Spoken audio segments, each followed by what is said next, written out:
madaxweynaha Somaliland Cabdiraxmaan Maxamed Cabdilaahi Ciro ayaa rajo weyn ka muujiyay in madaxweynaha Mareykanka Donald Trump uu aqoonsan doono Somaliland isagoo ku sifeeyay shakhsi lala xaajoon karo. Madaxweynaha uu wareysi siiyay wargeyska The New York Times ka hor safar la filayo inuu Washington ku tago bartamaha sanadkan ayaa wuxuu sheegay madaxweynaha in dib u doorashada Trump ay tahay fursadii ugu weyneed ee Somaliland soo marta. Somaliland ayaa sanadihii u dambeeyay saaxiibo badan ku yeelanaysay golayaasha Mareykanka iyo xisbiga talada haya ee Jamhuuriga,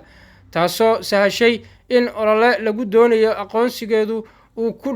ka dhex bilowdo golayaasha sharci dejinta iyo xisbiga Jamhuuriga, kaasoo qayb ka yihiin dad si weyn uga agdhow Trump. Saraakiil badan oo ka tirsan Jamhuuriga ayaa dabada ka riixaya in Washington ay dib u qiimeyn ku sameyso siyaasadeeda ku saleysan Soomaaliya mid ah, taasoo ay ku tilmaameen in aan dan u hayn cid aan ka ahayn Shiinaha, waxayna ku doodayaan in Somaliland ay ka maran tahay saameynta Shiinaha iyo Turkiga, sidaas daraateedna ay mudan tahay in lala kaashado sugidda amniga marinada badda iyo ka hortagga Shiinaha. Falanqeeyaasha mashruuca 2025 ee Trump ku howlgalo ayaa sheegay in Mareykanku uu doonayo inuu u guuro magaalada Berbera oo leh saldhig ciidan oo diyaar ah,